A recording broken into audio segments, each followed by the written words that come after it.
ఈశాన్య బంగాళాఖాతంలో అల్పపీడనం కొనసాగుతోంది. ఈ నెల 25వ తేదీన మరో అల్పపీడనం ఏర్పడనున్నట్లు ఆంధ్రప్రదేశ్ రాష్ట్ర విపత్తుల నిర్వహణ సంస్థ తెలిపింది. దీని ప్రభావంతో ఉత్తరాంధ్రలో పిడుగులతో కూడిన భారీ వర్షాలు కురిసే అవకాశం ఉందని ప్రజలు అప్రమత్తంగా ఉండాలని సూచించింది. నేడు అల్లూరి సీతారామరాజు, తూర్పు గోదావరి, ఏలూరు జిల్లాలోని కొన్ని ప్రాంతాల్లో భారీ వర్షాలు కురిసే అవకాశం ఉందని ఏపీ ఎస్డీఎంఏ తెలిపింది. అలాగే విశాఖపట్నం, అనకాపల్లి, కాకినాడ, అంబేద్కర్ కోనసీమ, పశ్చిమ గోదావరి, కృష్ణా, ఎన్టీఆర్ గుంటూరు, బాపట్ల జిల్లాల్లో కొన్ని చోట్ల పిడుగులతో కూడిన వర్షాలు కురిసే అవకాశం ఉన్నట్లు వెల్లడించింది. 25వ తేదీన ఏర్పడే అల్పపీడనం 26వ తేదీ నాటికి వాయుగుండంగా బలపడి క్రమంగా తుఫానుగా రూపాంతరం చెందే అవకాశం ఉందని ఏపీ ఎస్డీఎంఏ తెలిపింది. ఈ తుఫాను 27వ తేదీన దక్షిణ ఒడిశా, ఉత్తర కోస్తా మధ్య తీరం దాటే అవకాశం ఉందని వివరించింది. దీని ప్రభావంతో 24వ తేదీ నుంచి 27వ తేదీ వరకు 4 రోజుల పాటు భారీ వర్షాలు కురిసే అవకాశం ఉందని ఏపీ ఎస్డీఎంఏ హెచ్చరించింది. ప్రజలు అప్రమత్తంగా ఉండాలని, సురక్షిత ప్రాంతాల్లో ఉండాలని సూచించింది. ఇదే అంశంపై మరింత సమాచారాన్ని అమరావతి నుంచి మా బ్యూరో చీఫ్ నాగకిషోర్ అందిస్తారు. చెప్పండి నాగకిషోర్. Devika, thank you. ఉపరితల ఆవర్తనం ప్రభావంతో ఈశాన్య బంగాళాఖాతం, దాని పరిసర ప్రాంతాల్లో అల్పపీడనం కేంద్రీకృతమై ఉందని చెప్పి రాష్ట్ర విపత్తుల నిర్వహణ సంస్థ అయితే ఇప్పటికే ప్రకటించడం జరిగింది. ఇది రాబోయే 24 గంటల్లో పశ్చిమ వాయువ్య దిశగా వాయువ్య బంగాళాఖాతం వైపు కదిలే అవకాశం ఉందని చెప్పి కూడా వారు ఇప్పటికే అనౌన్స్ చేస్తున్నారు. అదేవిధంగా గురువారం నాటికి తూర్పు మధ్య ఆనుకొని ఉన్న ఉత్తర బంగాళాఖాతంలో మరో అల్పపీడనం ఏర్పడే అవకాశం ఉందని వెల్లడించారు.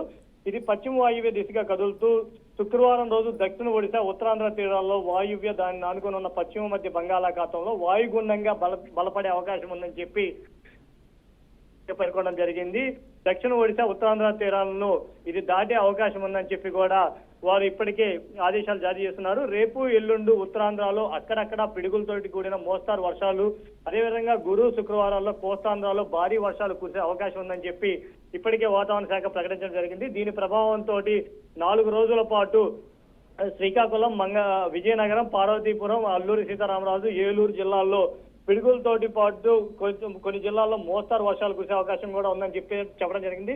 అదే కాకుండా ఈ నెల 26 నుంచి 28వ తేదీ వరకు బాపట్లలోని బీచ్ ఫెస్టివల్ నిర్వహించాలని చెప్పి ప్రభుత్వం ఇప్పటికే మొత్తం అంతా కూడా సిద్ధం చేసింది. ఈ నేపథ్యంలో ఈ తుఫాను అనౌన్స్మెంట్ రావడంతో ఇప్పటికే ముఖ్యమంత్రి పర్యటన అయితే దాదాపుగా క్యాన్సిల్ అయినట్లుగా సమాచారం అందుతా ఉంది.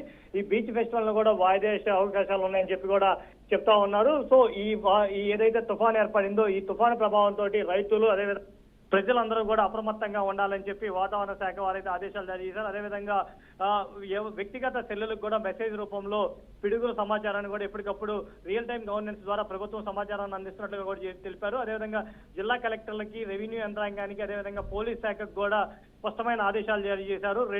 రెండు వాయుగుండాలు ఉన్న నేపథ్యంలో ప్రజలందరినీ కూడా అప్రమత్తంగా ఉంచేసి వాగలిగి సరైన చర్యలు చేపట్టాలని, మత్స్యకారులు ఎవరైతే వేటకు వెళ్ళున్నారో వాళ్ళని కూడా త్వరితగతిన వెనకొచ్చేందుకు కూడా చర్యలు చేపట్టాలంటూ కూడా ఆదేశాలు అయితే జారీ చేస్తున్నారు. సో మత్స్యకారులు ఎవరికి కూడా ఈ 4 రోజులు వేటకి వెళ్లకుండా ఉండాలని చెప్పి అధికార యంత్రాంగం అయితే వారికి ఆదేశాలు జారీ చేయడం జరిగింది. కొన్ని ప్రాంతాల్లో అయితే ఎల్లో అలర్ట్ ను కూడా జారీ చేస్తున్న పరిస్థితి అయితే కనబడతా ఉంది.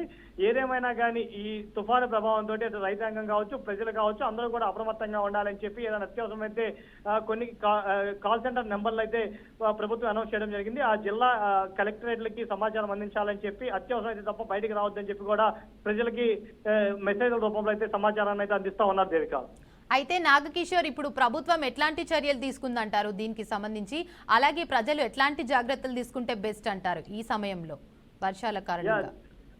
దేవిక, ఇక్కడ ప్రధానంగా చూసుకున్నట్లయితే ఒక తుఫాను వస్తేనే పరిస్థితి తీవ్రతరంగా ఉంటది. అట్లాంటిది 2 తుఫాన్ల ప్రభావం ఉంది కాబట్టి ఆల్మోస్ట్ 2 తెలుగు రాష్ట్రాల్లో దీని ప్రభావం అయితే ఉంటుంది. దీనికి సంబంధించి ఇప్పటికే ఆంధ్రప్రదేశ్ ప్రభుత్వం అయితే రియల్ టైం గవర్నెన్స్ అయితే తీసుకొచ్చేసింది. ఈ రియల్ టైం గవర్నెన్స్ ద్వారా ప్రజలకి ఎప్పటికప్పుడు ఉరుములకు సంబంధించి, అదేవిధంగా ఏ ప్రాంతాల్లో పిడుగులు పడతాయి, ఎక్కడ పిడుగులు పడే అవకాశం ఉంది అనే సమాచారాన్ని మెసేజ్ల రూపంలో వాళ్ళకి సమాచారాన్ని అందించడం జరుగుతుంది. దీంతో పాటు రానున్న 4 రోజుల పాటు ఈ తుఫాను ప్రభావంతో, వాయుగుండంగా బలపడినటువంటి తుఫాను ప్రభావంతో అన్ని జిల్లాల్లో వాతావరణ మార్పులు ఉన్నాయి కాబట్టి ఇప్పటికే అన్ని జిల్లాల యంత్రాంగాల్ని కూడా ప్రభుత్వం అలర్ట్ చేయడం జరిగింది. అదేవిధంగా ఎన్డీఆర్ఎఫ్ బృందాలని సిద్ధం కూడా చేయడం జరిగింది. జిల్లా కలెక్టర్లు దీనికి సంబంధించి కింద స్థాయి అధికారులతోటి కూడా సమాచారం ఏర్పాటు చేసుకొని ప్రజలందరినీ కూడా అప్రమత్తం చేయాలని చెప్పి ప్రభుత్వం అయితే ఆదేశాలు జారీ చేసింది. ఈ నేపథ్యంలోనే అధికార యంత్రాంగం కూడా ఈ తుఫాన్ ఎదుర్కోవడానికి సన్నద్ధమైందని కూడా చెప్పుకోవచ్చు. ఇంకో పక్క ఈ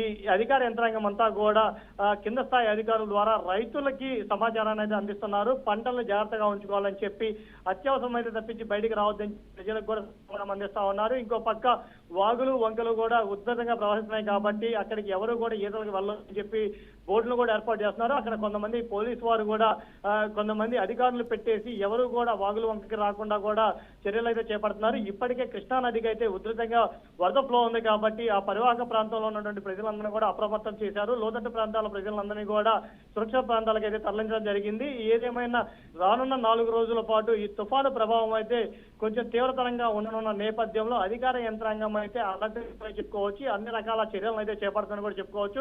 ప్రభుత్వం అటు ఎన్డీఆర్ఎఫ్ బృందాలని అదేవిధంగా ఎస్డీఆర్ఎఫ్ బృందాలతో పాటు ఆయా జిల్లా కలెక్టర్లను కూడా అప్రమత్తం చేసిన నేపథ్యంలో వాళ్ళందరూ కూడా ప్రజలకు సమాచారాలను అందిస్తా వాళ్ళు తీసుకోవాల్సిన జాగ్రత్తలు సూచనల మీద సలహాలు అందిస్తా ఉన్నారు. దీంతో పాటు కలెక్టరేట్ లో కాల్ సెంటర్లను కూడా ఏర్పాటు చేసేసి ఎవరికైనా ఇబ్బందికర పరిస్థితులు ఉంటే ఆ ఇబ్బందికర పరిస్థితుల్లో తమను సంప్రదించాలంటూ కూడా కాల్ సెంటర్ నెంబర్లను కూడా ప్రజలకు చేరవేస్తా ఉన్నారు.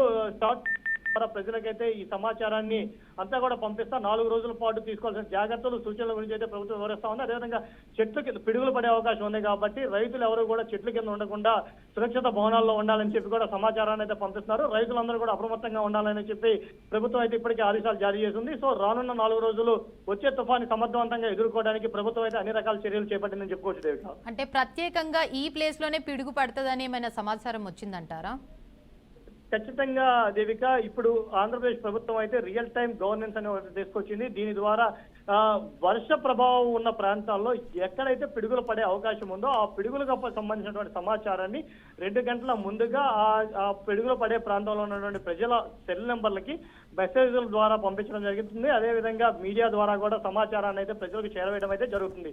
ఈ ప్రాంతాల్లో పిడుగులు పడే అవకాశం ఉంది. సో కాబట్టి ఆ ప్రాంత ప్రజలందరూ కూడా అప్రమత్తంగా ఉండాలి, సురక్షిత ప్రాంతాల్లో ఉండాలి, ఎవరు కూడా అత్యవసరం తప్పించి బయటికి రాకూడదు అంటూ కూడా షార్ట్ మెసేజ్లను అయితే ఆంధ్రప్రదేశ్ గవర్నమెంట్ అయితే పంపిస్తా ఉంది. సో ఈ నేపథ్యంలోనే రానున్న 4 రోజుల పాటు ఎక్కడెక్కడ ప్రాంతాల్లో పిడుగులు పడతాయో ఎక్కడెక్కడ ఉరువుల ప్రభావం ఉంటుందో ఆ సమాచారాన్ని అంతా కూడా రియల్ టైం గవర్నెన్స్ ద్వారా ప్రజలకైతే చేరవేయడానికి ప్రభుత్వం సన్నద్ధంగా ఉంది. దానికి సంబంధించి గతంలో ఇచ్చినటువంటి మెసేజ్లు కావచ్చు, అది వర్కౌట్ అయ్యి అక్కడ ప్రజలందరినీ అప్రమత్తం చేసిన విధానం కావచ్చు, అదేవిధంగా ఆ పిడుగుల పడుతున్న సమాచారం ఖచ్చితంగా చేరవేసిన అంశం కావచ్చు. వీటిలన్నింటినీ కూడా దృష్టిలో పెట్టుకొని ఈసారి కూడా ఖచ్చితమైన మెసేజ్లు ప్రజలకు అందవేస్తూ ప్రజలందరూ కూడా జాగ్రత్తగా ఉండే విధంగా అన్ని రకాల చర్యలను అయితే ప్రభుత్వం తరఫు నుంచి చేపడుతున్నామని చెప్పి ప్రభుత్వ అధికారులు అయితే చెప్తా ఉన్నారు. సో ఈ నేపథ్యంలో వాళ్ళందరికీ కూడా ఉరుములు పిడుగులకు సంబంధించిన సమాచారాన్ని అందిస్తామని చెప్పి చెప్తా ఉన్నారు. Devika, right, thank you for the update Nagakishore.